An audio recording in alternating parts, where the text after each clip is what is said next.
Greetings from the New York Times Travel Show at the Jacob K. Javits Convention Center, and we are going to celebrate something that happens within this state. It is the Hamptons. Hey Anthony, how are you? I'm doing great. How are you doing today? Very well. I think anyone who's traveled out to the Hamptons might ask this question.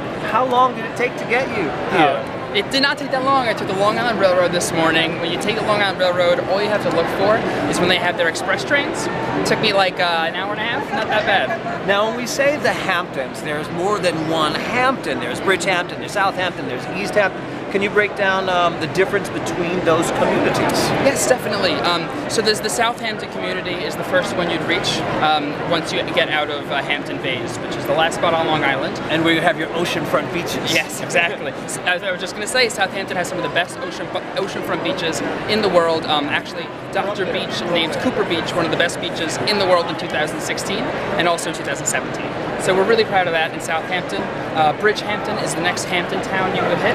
Bridgehampton has a lot of the Hamptons classics. It has the Hampton Classic, I'm sorry, and it also has a lot of the Hamptons homes that you see in pictures. A lot of the white picket fences on the outside, and very stereotypical Hamptons. And then we finally have East Hampton, which has a beautiful main street, so many shops, Versace, Zara, they have a movie theater, they have one of the oldest banks on Long Island out there as well.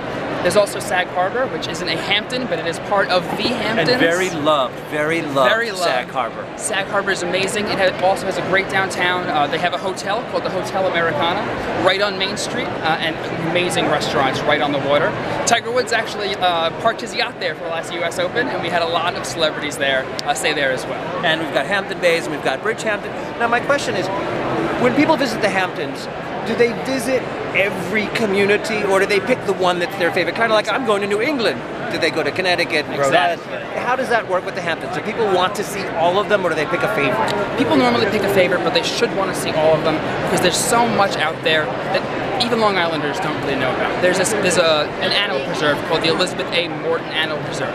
And over there you get, when you enter, they give you some bird seed, and the birds will fly right up to your hand. No one really knows about this. People don't think about this as the Hamptons. People think of the big houses and going celebrity sightseeing and going to the beaches. But there's so much to do in the Hamptons. Really, if you go on discoverlongisland.com or go to the East Hampton Chamber of Commerce, there's so much information on the entire area. Do you have to have a friend with a house to visit the Hamptons?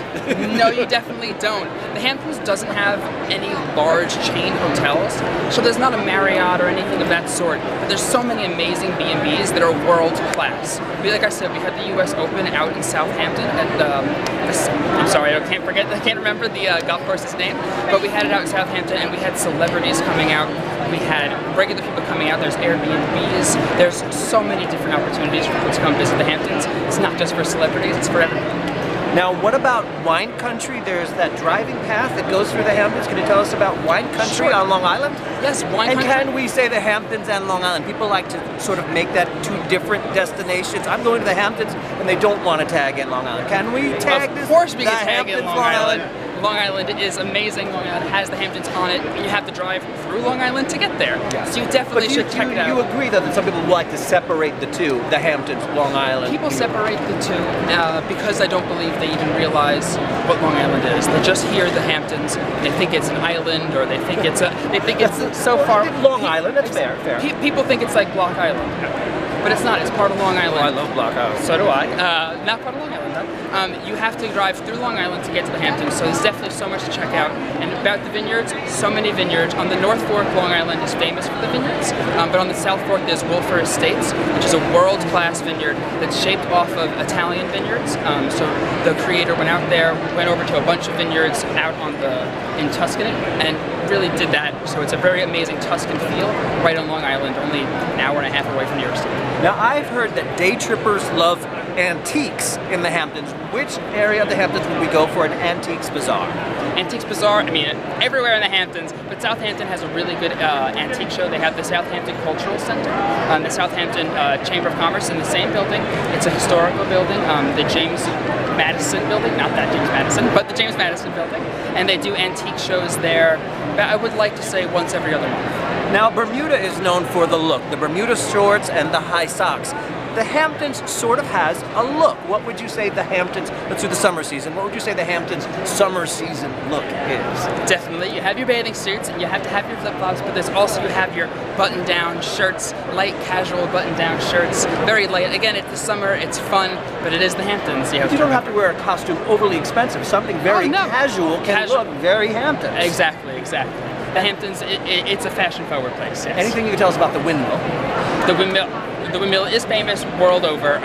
It's very historical. They do some tours there. You have to check on their website to make sure that they're doing the tours in the day. Again, it goes back to, I believe, the 1600s. The Hamptons was settled by people from New England. So they were settled before the people from New York came. So some of the first settlers of New York were actually on Long Island. And now we want to talk about the season that's not summer. You can go pumpkin picking in the Hamptons. Yes. Hank's Pumpkin Town. Yes. So many, Hank's Pumpkin Town, there's so many other pumpkin fields right on the South Fork of Long Island. You don't have to go all the way upstate. You just have to take the Long Island Railroad, a couple stops out east, and there you have it. All right, let's do December then. The lighting of the duck. Flanders. It's in the Hamptons. Yes, it is. People don't consider it the Hamptons. Some people don't, but it is. It's the Hamptons. The Hamptons can go all the way out to West Hampton Beach, which goes way past Flanders. Yes, the duck is a famous Long Island tourist spot. There's a lot of information there. Everyone knows about the duck. And also on the Hamptons, a little bit past the Hamptons is Montauk, and if you'd like to go out there, they have during their Christmas season has the lighting of the lighthouses. We haven't discussed spring yet. Maybe sometimes you'll get lighter traffic. What's the spring thing to do in the Hamptons? Spring thing to do in the Hamptons, you got to go out there. You have to go, like I said, there's a lot of nature preserves out there to go do some nature walks. This is the beginning of the season, so the vineyards, they do Winterfest, which goes to the end of the winter into the early visiting spring. all the restaurants. All the restaurants, hotels, and vineyards, they kind of team up and do special deals for anyone who'd like to come visit. And that runs into the spring? Into the spring, the late fall, the late summer into the spring. I'm sorry, late winter into the spring. Anthony, how wonderful chatting with you, finding out a little bit more about the Hamptons right here at the New York Times Travel Show at the Jacob J. Javits Convention Center. Until next time.